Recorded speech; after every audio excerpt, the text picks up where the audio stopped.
hoje com a apresentação de um caso clínico pelas doutoras Samile e Nêmora. Então, podem começar, meninas. Boa tarde a todos, meu nome é Nêmora, sou médica residente do primeiro ano de Ginecologia e Obstetrícia do Hospital das Clínicas da Universidade Federal de Minas Gerais, e hoje a gente vai estar apresentando um caso clínico do nosso ambulatório de pré-natal de alto risco. Bom, paciente, 29 anos, gesta 2, um parto vaginal anterior, 27 semanas e um dia de gestação, encaminhado ao pré-natal de alto risco por conta de uma asma de difícil controle, em uso de salbutamol, SOS, loratadina e Clenil. A paciente compareceu com queixa de uma tosse seca, prurido na garganta, de predomínio noturno, associados a necessidade frequente de salbutamol e loratadina para controle desses sintomas. Ela falava que tinha um prejuízo do sono, né, se ela não fizesse uso dessas medicações à noite, mas negava dispneia durante o dia, cianose ou internações recentes. Ao exame físico, a paciente estava em bom estado geral, não curada, hidratada, nictérica, cianótica e afebril, pressão normal. Na rinoscopia, ela tinha mucosas pálidas, uma certa hipertrofia de conchas nasais bilateralmente, o aparelho cardiovascular sem alteração e aparelho respiratório também sem alteração. Não tinha nenhum sibilo à ausculta, BCF normal, movimentação fetal presente. E aí, levantou duas hipóteses, né? A principal, exacerbação do quadro da asma dela, ou uma crise alérgica, né? Que tem muito a ver também com a asma em si. E aí, a gente vai falar um pouquinho agora sobre a asma, né? E quanto que é presente, né, no nosso dia a dia, nos nossos pacientes lá no pré-natal de alto risco.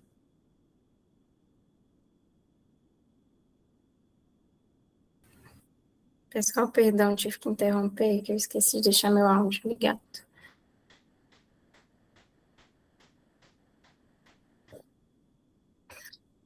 Então, hoje a gente vai apresentar um artigo que foi publicado em julho do ano passado pela COG, que aborda a asma na gestação. A asma, como a gente sabe, é a doença respiratória crônica mais comum na gravidez, né, que complica a gravidez, e está relacionada a complicações, tanto maternas quanto fetais e neonatais. E existem evidências que sugerem que a asma é subtratada durante a gravidez, apesar desses riscos já serem reconhecidos. Em relação à classificação, a asma é classificada em leve, moderada e grave. A asma leve é a asma que é controlada apenas com terapia de resgate, né, com baixas doses diárias de corticoide inalatório. A asma moderada, que é a asma controlada com terapia combinada de corticoide inalatório, ou média, associada a um beta-2 agonista de longa duração. E a asma grave é aquela que requer ou não é controlada com a terapia corticoide inalatório em altas doses associada a beta-2 agonista de longa duração. Só para relembrar, as alterações fisiológicas respiratórias na gestação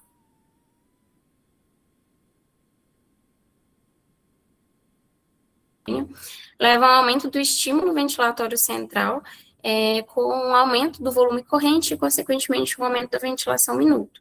Então, a gente tem uma redução da concentração de CO2, o que ocasiona uma alcalose respiratória crônica na gestante que é compensada. E essa alcalose é importante porque facilita a eliminação de CO2 fetal.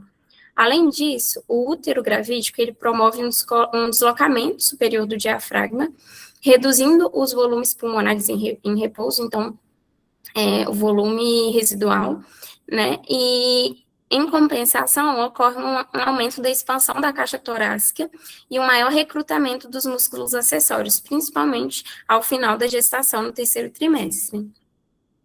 Assim, não é o objetivo, né, do artigo se aprofundar na fisiopatologia da asma, mas só para a gente relembrar, a asma ela é caracterizada por uma inflamação crônica das vias aéreas, e essa inflamação local promove uma broncoconstrição e aumento da produção de muco local. Isso promove um estreitamento da luz dos brônquios e como consequência uma limitação do fluxo, principalmente do fluxo expiratório, que vai ocasionar as principais manifestações clínicas da doença. E a asma na gestação está relacionada ao aumento do risco de complicações, como eu mencionei, tanto maternas quanto fetais e neonatais. Em relação às complicações maternas, a gente pode citar um aumento do risco de pré-eclâmpsia, de descolamento prematuro de placenta, aumento do risco de placenta prévia, de hemorragia, parto prematuro, ruptura antepártito de membranas, maior taxa de cesarianas e maior necessidade de admissão em unidade de terapia intensiva. Além disso, a asma também está relacionada a um maior risco de baixo peso ao nascer, desconforto respiratório neonatal, taquipneia transitória do recém-nascido, malformações congênitas, a gente pode citar, por exemplo, a fenda labial, inclusive morte neonatal, além de maior risco de bronquiolite e asma de início precoce.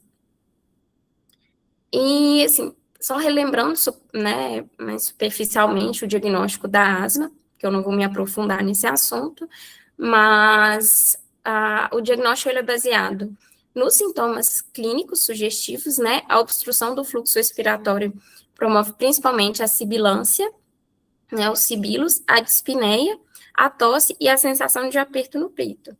E para a gente confirmar o diagnóstico, a gente precisa documentar que há uma obstrução do fluxo aéreo.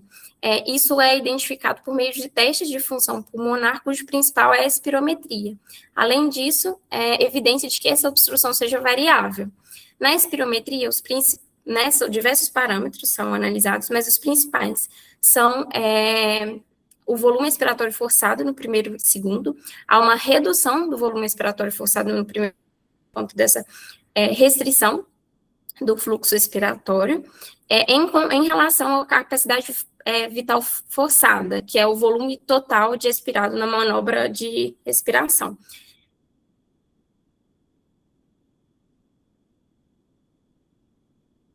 Capacidade vital forçada para um valor menor do que 0,7. Além disso, a gente tem que ter a evidência de que essa obstrução ela é reversível, ou seja, há uma melhora desses parâmetros após a administração de broncodilatadores inalatórios.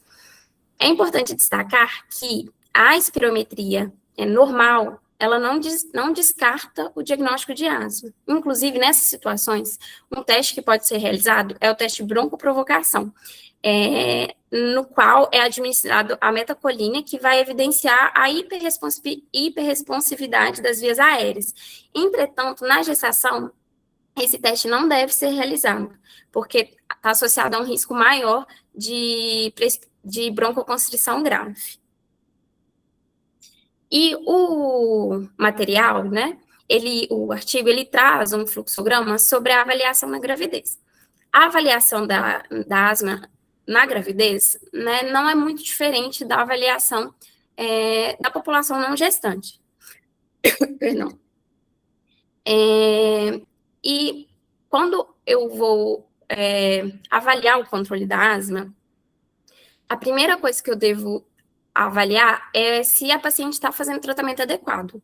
Se ela está usando a medicação da forma correta, na posologia correta e principalmente a técnica, porque muitas vezes a técnica do uso do inalador não é adequada.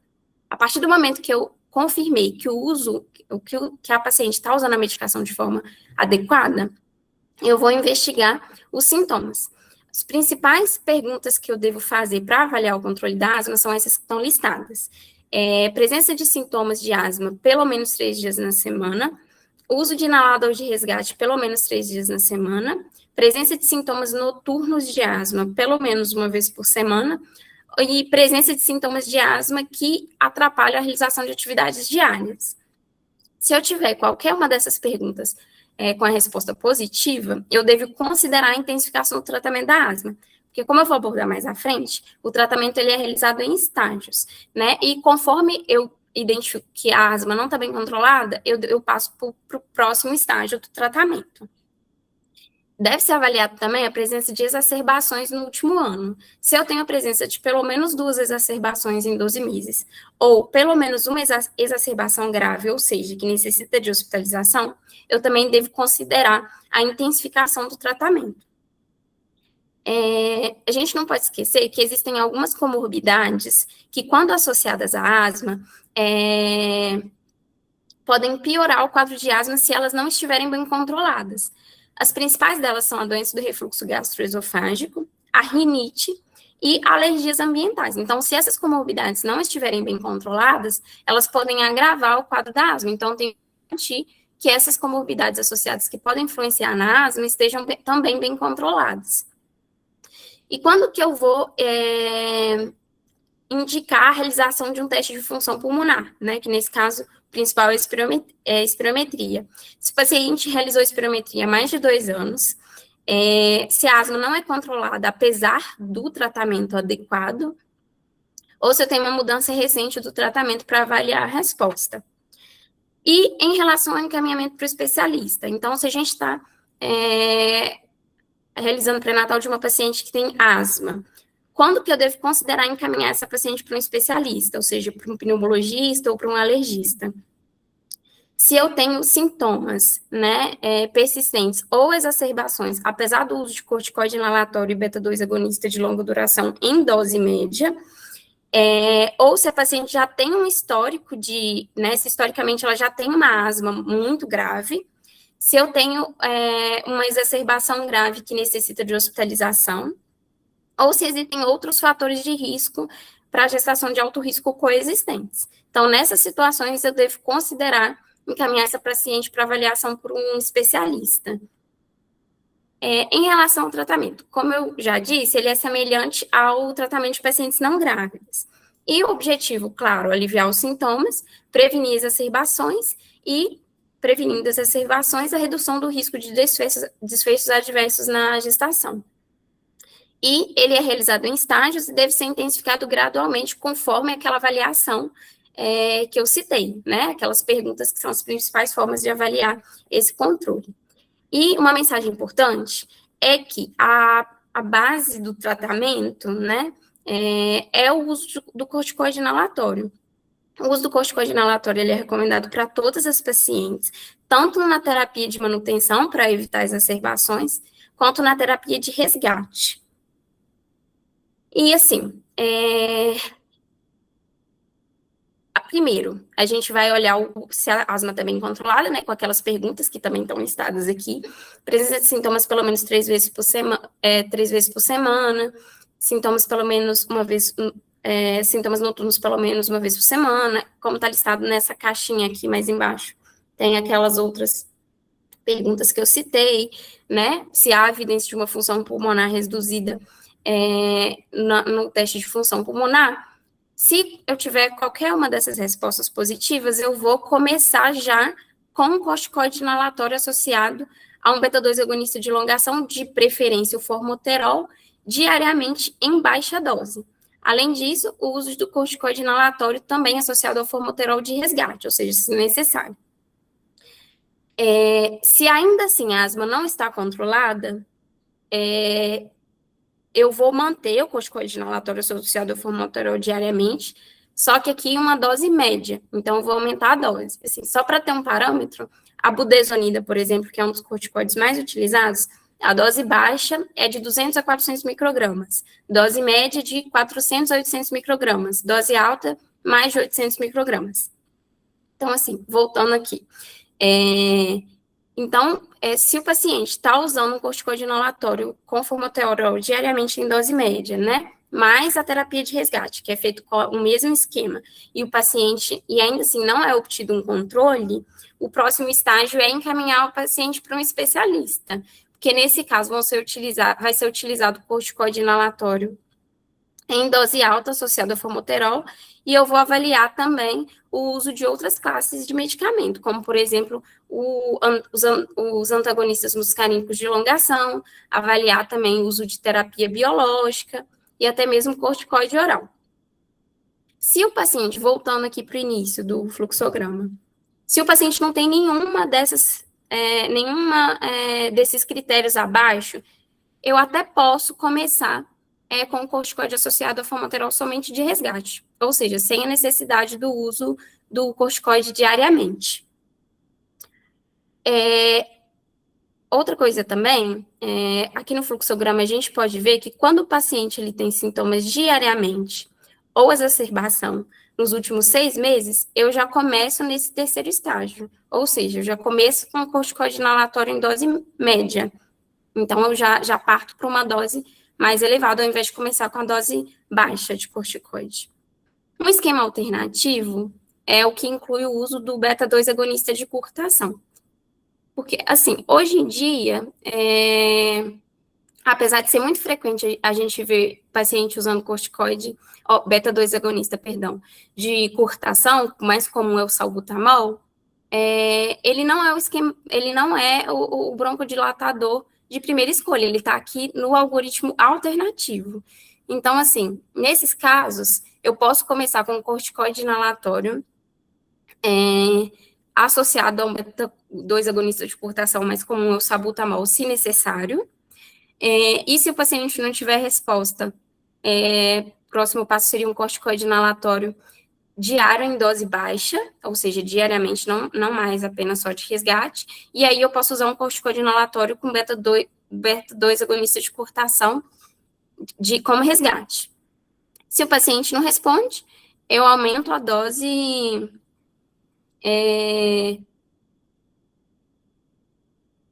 não, tá certo. Perdão, gente. Se o paciente não responde, aí eu vou usar o corticoide inalatório associado ao beta-2 agonista de longa ação. E aí, o de curta ação eu vou utilizar somente na terapia de resgate junto com o corticoide inalatório. Se ainda assim o paciente não responde, aí eu aumento a dose do corticoide junto com o beta-2 agonista de longa ação diariamente, porém em dose média alta, e eu mantenho o beta-2 agonista de curta ação somente de resgate associado ao corticoide ou isoladamente. Se o paciente não responde, eu devo encaminhar para um especialista para considerar o uso de outras classes de medicação menos comuns. Então, assim, os pontos-chave que o documento traz para a gente.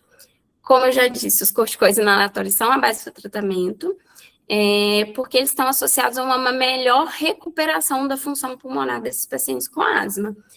E, apesar de ser muito frequente a gente ver os pacientes usando mais o beta-2 agonista de curta ação, mais o salbutamol, as diretrizes atualmente recomendam como esquema preferencial o corticoide inalatório com formoterol como terapia de resgate ao invés do beta-2 agonista de curta ação, né? Porque os estudos têm evidenciado que o uso excessivo do beta-2 agonista de curta ação está associado a um risco maior de morte relacionada à asma. Em relação às exacerbações, né, quando o paciente chega no pronto atendimento, elas são mais comuns no segundo trimestre da gestação. Existem diversos fatores de risco, né, o principal é o tratamento, a má adesão ao tratamento, o tratamento inadequado e diversos outros fatores de risco, mas em relação aos fatores de risco específicos da gestação, os principais são uma idade superior a 35 anos, multiparidade e gestações múltiplas. E as exacerbações, elas aumentam ainda mais aqueles riscos relacionados à asma, principalmente o baixo peso ao nascer e a ocorrência de parto prematuro. E há evidências de que as mulheres grávidas, elas recebem um tratamento insuficiente em comparação com a população não gestante, principalmente pelo medo do uso das medicações, do tratamento das exacerbações, quando essa paciente chega no pronto atendimento. Existem evidências de que muitas vezes elas recebem alta ainda com sintomas, sem prescrição de corticoide inalatório. Então, o tratamento nas gestantes tende a ser insuficiente. E como que eu reconheço a exacerbação da asma? Por meio de uma persistência dos sintomas ou um aumento da gravidade desses sintomas, apesar do tratamento ambulatorialmente, né? Cujos principais são dispneia, tosse, sibilo, sensação de aperto no peito. E os principais sinais de alerta são a fala entrecortada, o uso da musculatura acessória, presença de taquipneia, taquicardia, e quando a paciente não responde ao uso do broncodilatador. E os sinais de insuficiência respiratória, né, são hipoxemia, hipercapnia e o tórax silencioso por conta daquela restrição ao fluxo respiratório, né, quando a gente vai fazer a ausculta, o tórax ele é silencioso. E, fundamentalmente, o tratamento ele é baseado no uso do broncodilatador de curta ação, então aqui O broncodilatador de curtação tem maior aplicabilidade, né, nessa condição de urgência, né, porque a ação ela é mais rápida. A gente não pode esquecer do corticoide sistêmico. A via preferencial é a via oral. Principal corticoide utilizado é a prednisona na dose de 40 a 60 miligramas dia. O corticoide intravenoso, né? O principal é a metilprednisolona, que é utilizada em doses equivalentes à que eu mencionei da prednisona, e pode ser consideradas quando tem casos mais graves com risco de vida. Mas, no geral, a via oral, ela é suficiente. E eu não posso esquecer da oxigenação. A hipoxemia materna, ela está relacionada não só a complicações maternas, né, obviamente, mas também complicações fetais. Então, pode levar também a uma hipoxemia fetal, ocasionando morte fetal, neonatal, ou lesão cerebral isquêmica. Então, voltando aí ao caso clínico. E aí, para nossa paciente, né, ao final a gente achou que, na verdade, ela estava tendo mais uma crise alérgica por conta de uma rinite do que uma exacerbação da asma em si, mas que estão muito relacionadas, né? Então, a gente orientou sobre o possível o caso, né, de ser uma exacerbação alérgica pela rinite. A gente prescreveu o xarope de desloratadina a cada 12 horas, 10 ml, o retorno em uma semana para a gente reavaliar como que ela ficou com essas medidas. E aí a paciente retornou numa consulta uma semana depois, referindo uma melhora parcial dos sintomas, e aí a gente orientou também um controle higiênico do ambiente, principalmente do quarto dela, né, porque a rinite alérgica, ela está muito associada a fatores ali do ambiente que ela está em relação ao uso de tapete, de cortina, de animais domésticos peludos e tudo mais, e aí a gente segue acompanhando ela. A referência bibliográfica, e obrigada pela atenção. Obrigado, meninas. Acho que vocês fizeram uma apresentação bem ilustrativa aí do nosso caso e da nossa dificuldade, né?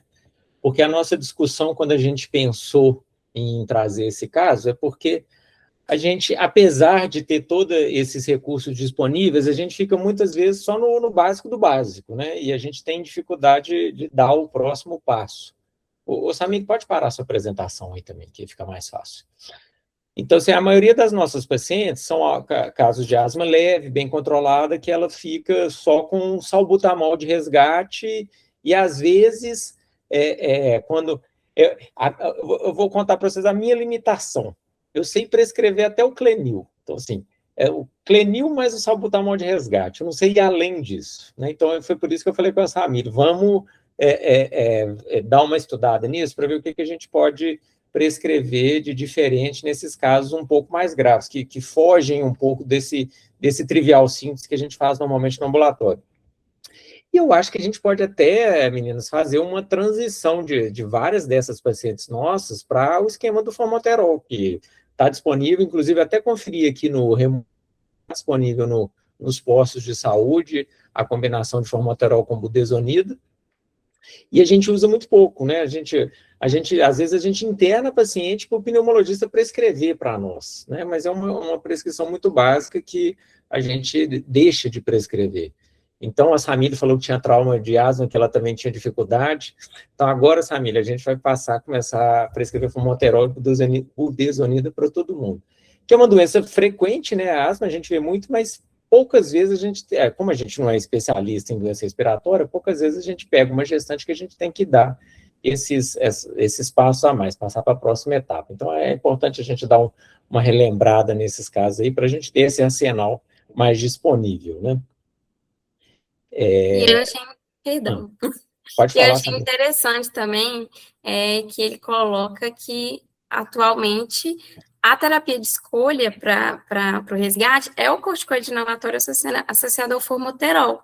Não é mais o beta-2 agonista de curtação que a gente vê as pacientes usando mais frequentemente. Pois é. Então, assim, a gente tem muita paciente que usa esse esquema antigo, né? E a gente não faz essa transição. A gente poderia fazer essa transição, porque muitas vezes ela está bem adaptada com aquele esquema, né? E aí ela nem vai no clínico, nem vai no posto de saúde com essa queixa. Mas na gravidez, que aumenta o tamanho do abdômen, a respiração fica mais difícil, às vezes ela tem essas exacerbações que a gente poderia ser o profissional que faz essa transição para ela, já para, pensando no pós-parto, ela ter um esquema mais confortável e mais efetivo, né, no controle aí da asma. Sim, achei interessante também que ele colocou quando que a gente deve encaminhar para o especialista. Então, muitas vezes a gente pode manejar ali no pré-natal mesmo. E a gente consegue identificar em que momento que a gente deve encaminhar para um especialista. Tudo bem, gente, vou abrir para quem quiser fazer algum comentário ou pergunta. Samir está especialista em asma, ela pode responder todas. Professora Eura? Sim, obrigada pela revisão, meninas. Foi mesmo muito boa, porque normalmente o que a gente vê é exatamente o que o professor Mário falou, né? Os pacientes usam salbutamol, assim, quando acha que precisa, né? E mesmo assim usa de forma errada, né? Até há poucos dias lá, vocês ensinaram uma paciente lá para escrever a budesonida e melhorou bastante a situação. Mas é lembrar que a asma é aquela famosa doença de um terço, né? Um terço que melhora, um terço que piora, um terço que fica como está, né? Mas, felizmente, a gente não vê muito esse um terço que piora, não. É bem mais raro para nós, né?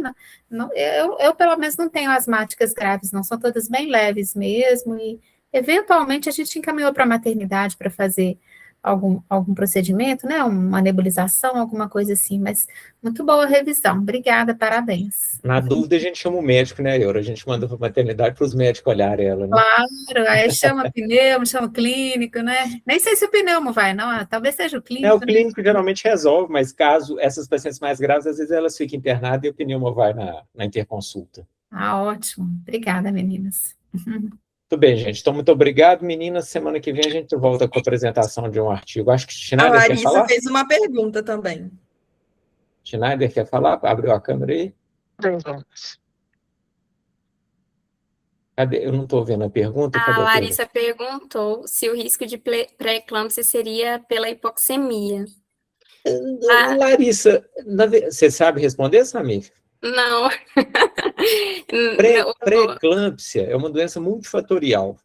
Então, toda doença no pré-natal que você estudar, quando a pessoa está fazendo uma pesquisa, fazendo um questionário, toda doença que a pessoa tem, sempre vai ter associação com a pré-eclâmpsia. Isso que a gente vê na prática. Não tem uma doença que na hora que você vai fazer o levantamento epidemiológico que a doença X ou não ter a doença X não aumenta o risco de pré-eclâmpsia. Então, isso é até difícil. Eu não sei explicar também não, mas sempre, como ela é multifatorial, como está relacionada à disfunção endotelial, qualquer coisa que altere aí o endotélio ou aumente o estágio inflamatório da paciente, provavelmente pode aumentar o risco de ter pré-eclâmpsia. Gente, então tá bom. Muito obrigado e até semana que vem. Abraço. Boa noite, Tchau, pessoal.